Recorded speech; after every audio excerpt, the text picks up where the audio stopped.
So this is a wonderful verse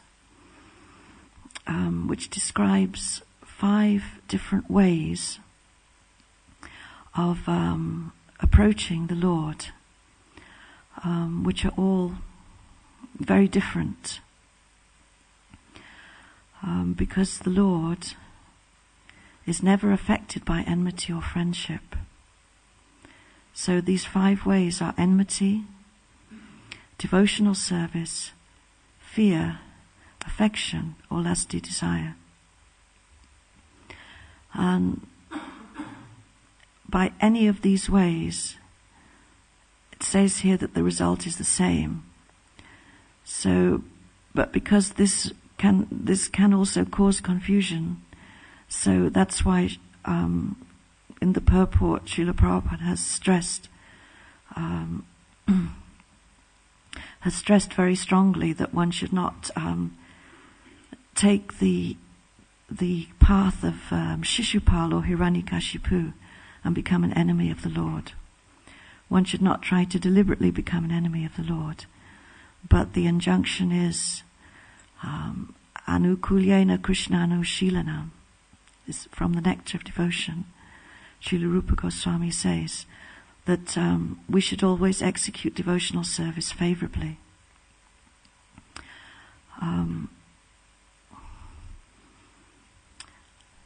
Like, for example, Kamsa, in one sense, he's considered to be doing devotional service because Kamsa was always thinking of Krishna. He was always thinking of Krishna as an enemy and always thinking of how he could kill Krishna. So this is an example of unfavorable thinking of Krishna in enmity. But the end result was that because he was always thinking of Krishna, he was killed by Krishna and he was liberated.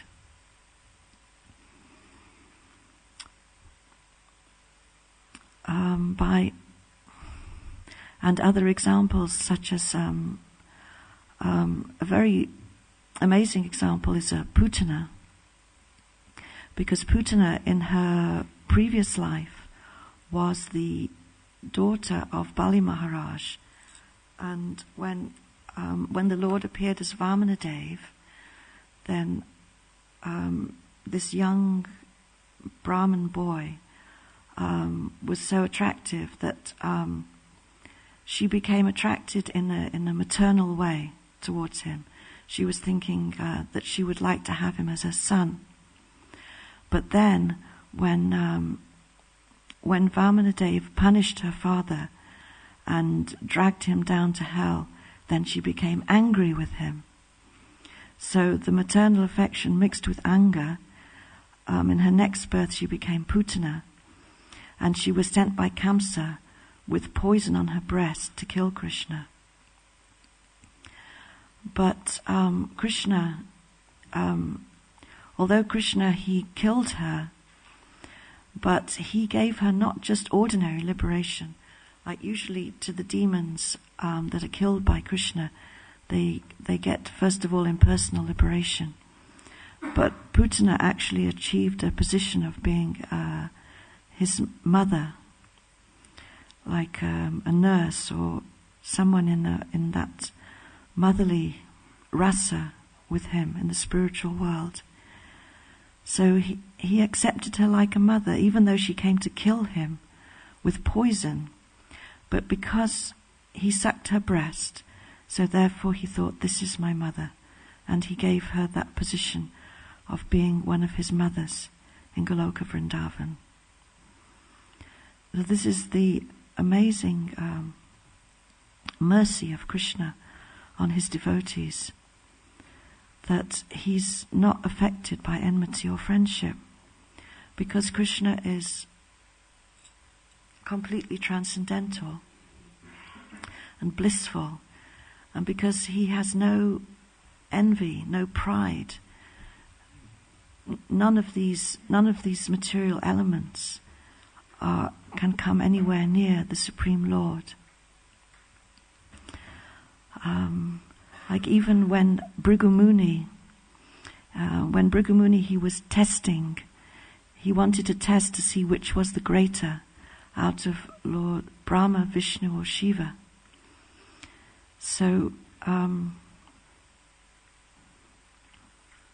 Lord Brahma and Lord Shiva actually failed his test when he tested them by some verbal abuse. They both became angry with him. But then he went to Lord Vishnu and he made a physical abuse.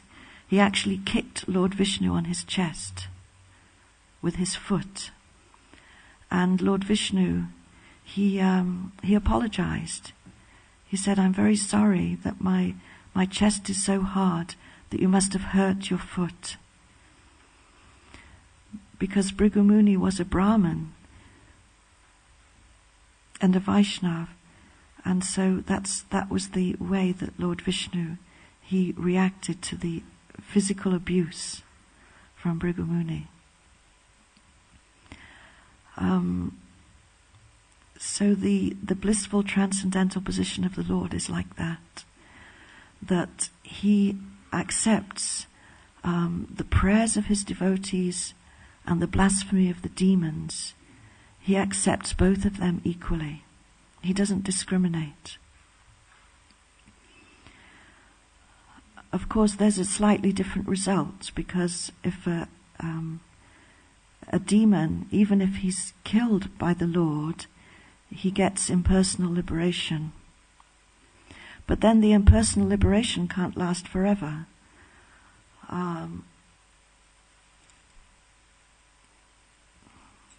There's that verse,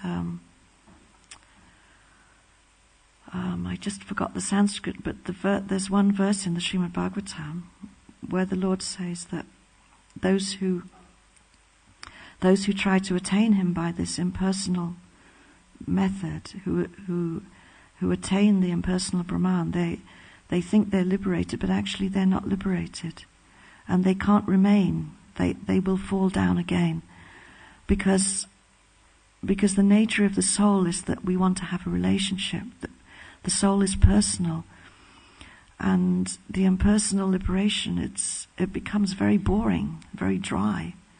The soul can't remain there because there's no rasa, there's no taste, there's no reciprocation with the Lord. So therefore the Mayavadis who attain impersonal liberation, they eventually fall back down to the material world to do philanthropic work or whatever. And those demons who are killed by Krishna and attain impersonal liberation, if they think of Krishna, if they carry on thinking of Krishna, then eventually they will attain a higher form of liberation. Like Salokya, Sarupya, or one of those. Because the impersonal liberation, it can't last forever. So just like Hiranyakashipu, although he saw Lord Vishnu as his enemy, and he was always, because his brother Hiranyaksha was killed by the Lord, then he always was thinking of Lord Vishnu as his enemy, that he wanted to get revenge. But because his son, Prahlad, was a pure devotee, so by thinking of his son, he became purified. And when he was eventually killed by Lord Nrsingadev, he was liberated. And not only was he liberated, but so many generations of his family from before and after him were also liberated. Jai Shri Shri Radha Gokulananda Sitaram Lakshman Hanuman Gonitai Ki Jai.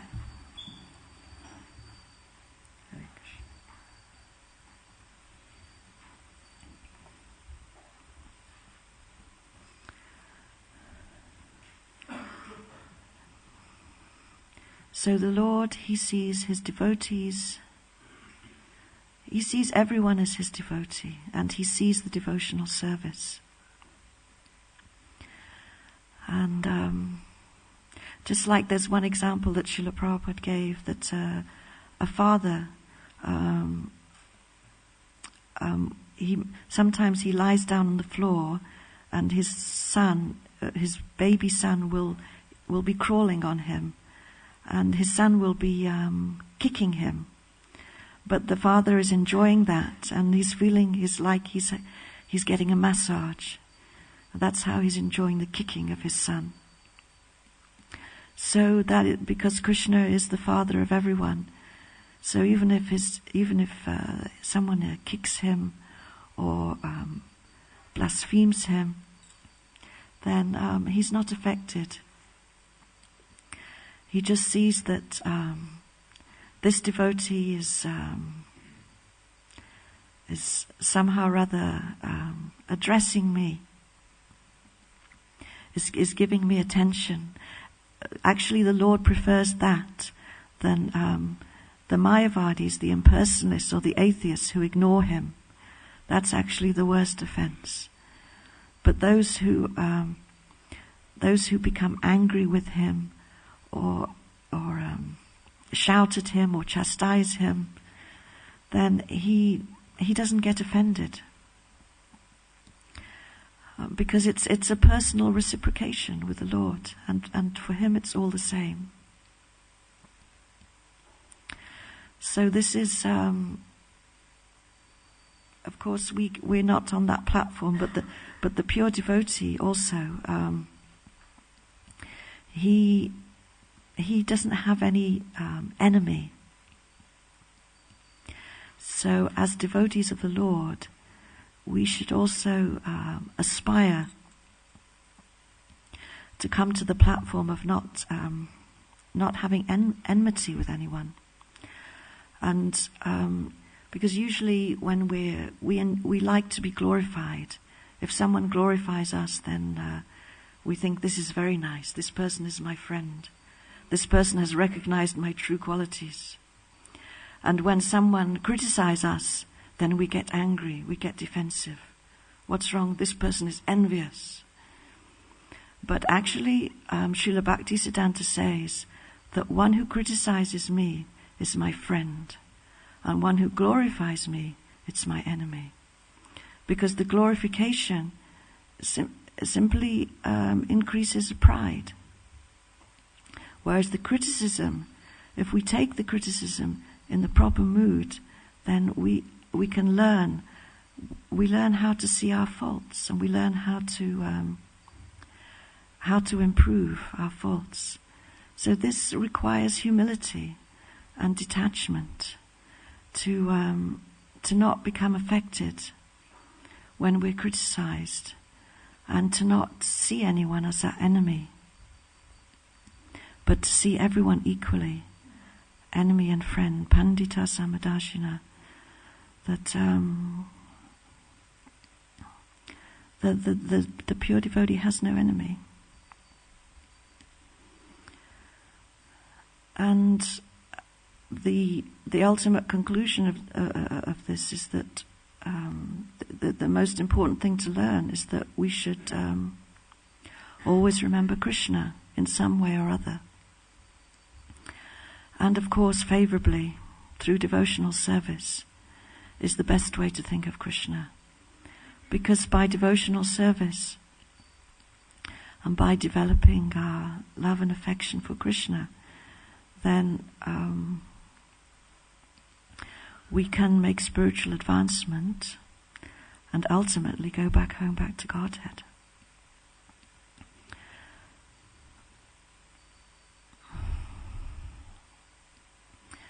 So this is the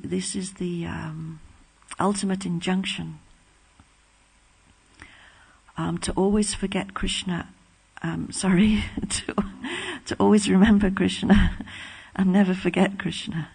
This is Srila Rupa Goswami's when he lists all the different regulative principles of devotional service. But this is actually the mother of all principles. That even if sometimes we transgress by mistake some principle, because there are so many rules and regulations listed there for devotees. But the most important principle is to always remember Krishna and never forget Krishna. smartavam satato Vishnu. So this is a great science that we have to practice, and that's why we're here. Because the mind is always trying to drag us away from Krishna. The material energy is always presenting so many distractions for the mind. So to always remember Krishna, it's very important that we practice this. Because ultimately at the time of death, at the ultimate test, exam of life, then we need to remember Krishna. So we need to practice remembering Krishna, not remembering other people, other situations that have got nothing to do with Krishna. So we have to learn to remember Krishna every moment. And like Krishna says in the Bhagavad Gita, that wherever the mind wanders, we should pull it back. Because Arjuna says that the mind is very difficult to control. It's like a boat being swept around by a strong wind. But then the Lord tells him that this is, for everyone it's like this. So wherever the mind wanders, we have to pull it back. And to always remember Krishna, it's not easy, because our material conditioning, that the mind is so conditioned by millions of lifetimes in this material world. The false ego is always dragging the mind here and there. The enjoying spirit is very hard to eradicate. But by taking shelter of the holy name of the Lord, then we can learn how to control the mind and fix the mind on Krishna. So that's why Srila Prabhupada's given us a whole wonderful process from morning to night to by hearing and chanting, by engaging in devotional service, that we can learn to remember Krishna. So because each of us is individuals, so it will be, the process is not exactly the same for everyone. We can each find our own ways that help us best to be Krishna conscious, to remember Krishna. We have different kinds of devotional service that we perform that help us to remember Krishna. Krishna's so kind that he accepts whatever service we can do according to the abilities that he's given us. If we use those in his service, then by thinking of him we can make advancement.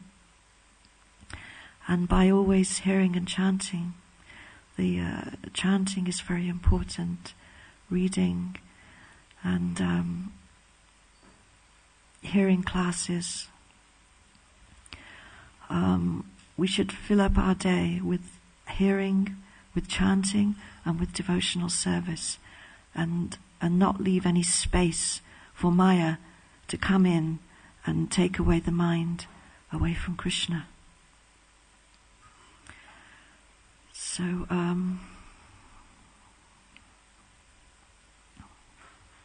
I'll stop there, and if anyone has any questions or comments, then we can continue for a few more minutes.